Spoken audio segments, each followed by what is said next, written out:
MrBeast was actually a fan of Sneako. Why do they always use this photo? They always use this fucking photo of me.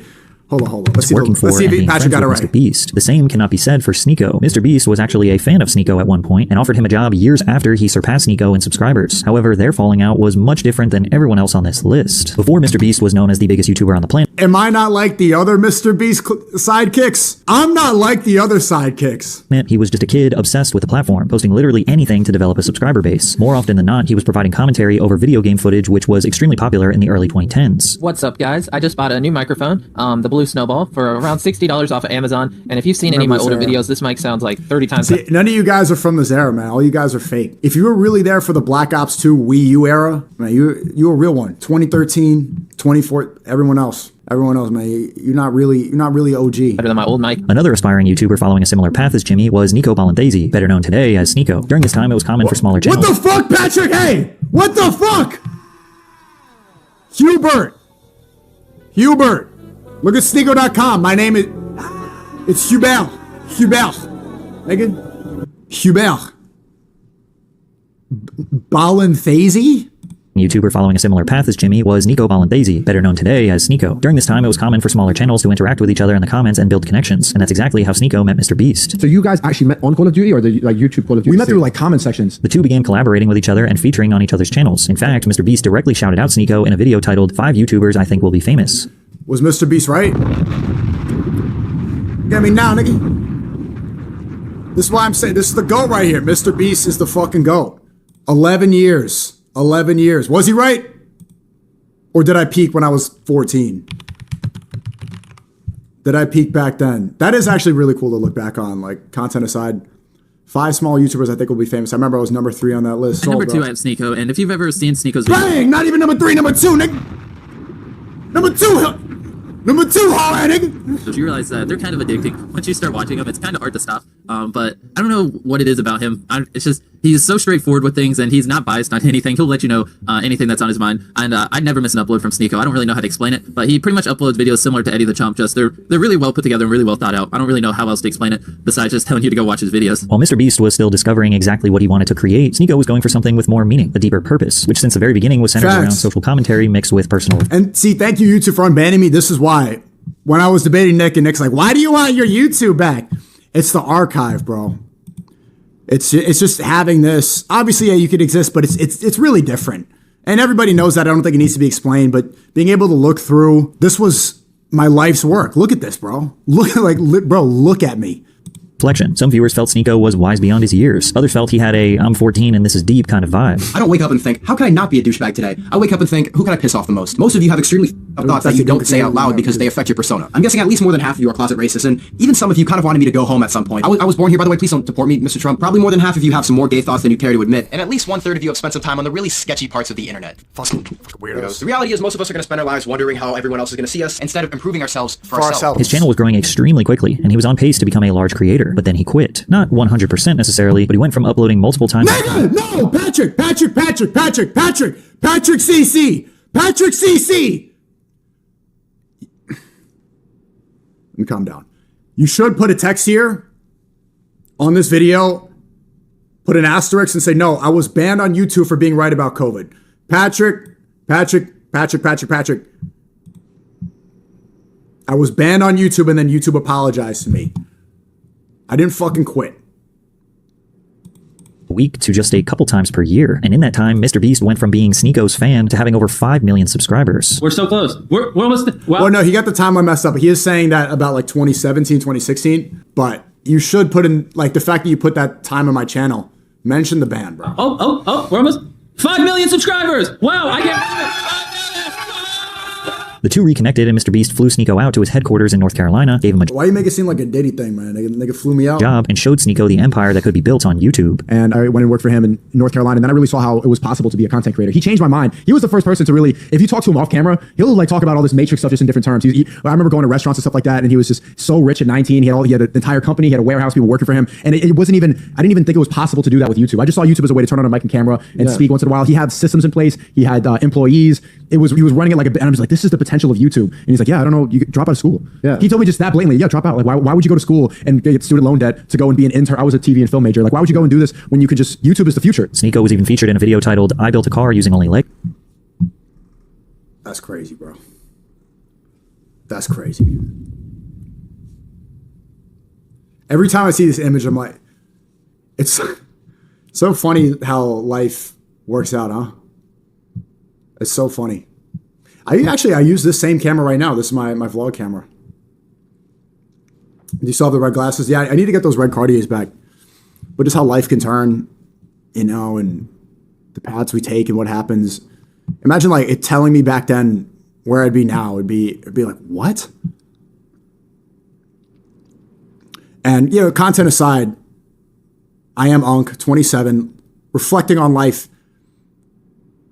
I love being able to look back at this stuff and just be reminded to, okay, I don't want to be cringe and, you know, be too motivational, but yeah, to take advantage of every day. Take advantage of what's possible.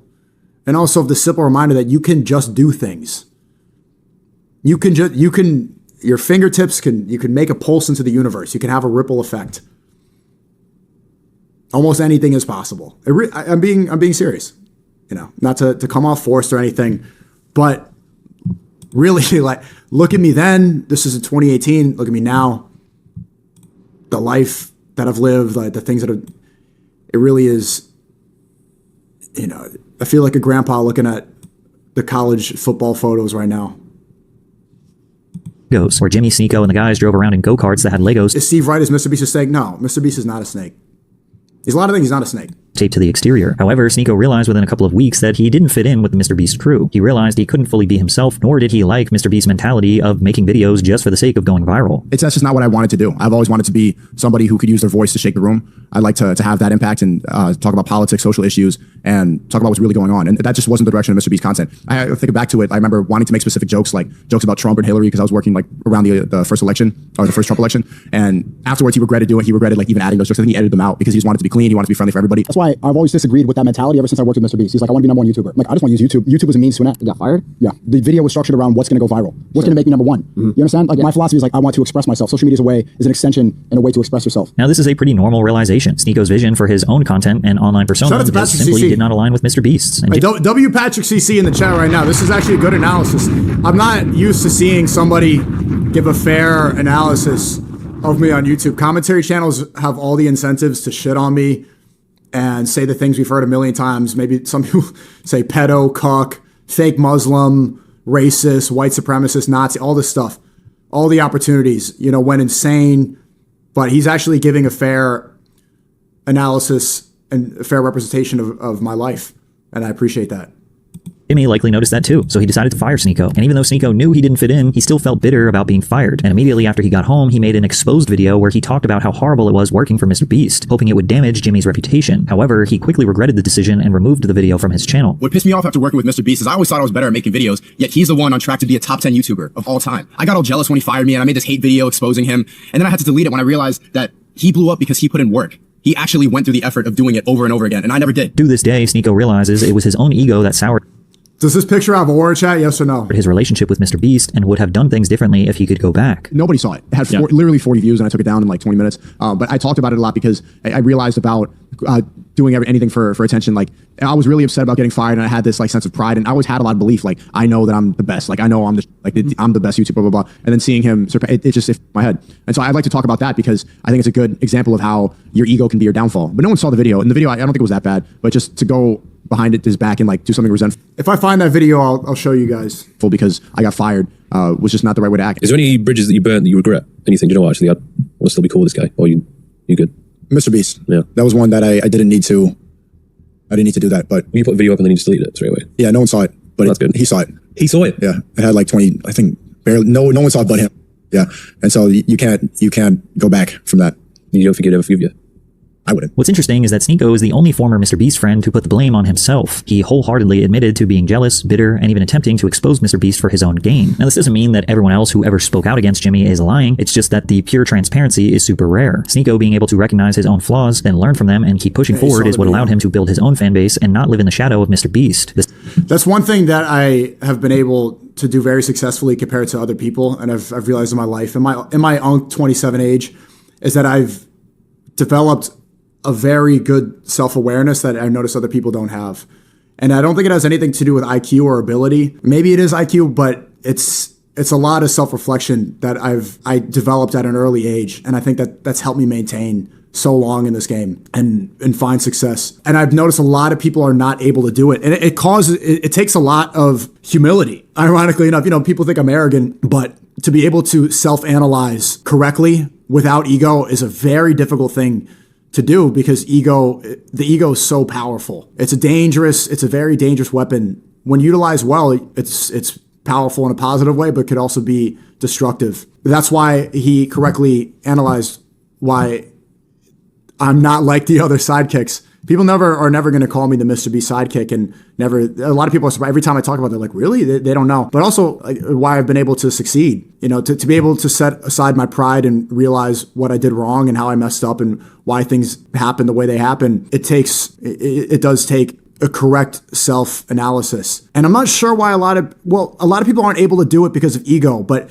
when you're able to look past that and you're able to see yourself as a fly on the wall from a third person perspective, I think you could separate from so many others. So many people are talented. So many people have work ethic, but that's why so many people, everyone was a YouTuber. Everyone made a YouTube video and then they cringed and they never did it again. That's ego. That's ego preventing you from taking the next step. My advice would be, looking at this video, my advice would be to the world, anyone watching right now, look where you are in life and accurately describe why you are the way you are. Critically self-analyze without any biases. If you're unhappy with where you are in life, most of the time it's circumstantial. Most of the time you're able to get out of it. What's preventing you from being where you want to be? And don't always blame external factors. People love to victimize. People love to blame on external factors. But ultimately it is up to you. It is you holding you back more than anything else. Look at your life correctly without ego and you'll see the holes in your game. Look at the game tape back with coach being yourself, and see where you're messing up and see what you're doing well. And then every day, separate the positive from the negative. Every day, try to do more of the good stuff and try to leave the bad stuff behind. And then you'll look back and you'll see that you're in a position that was much better than before.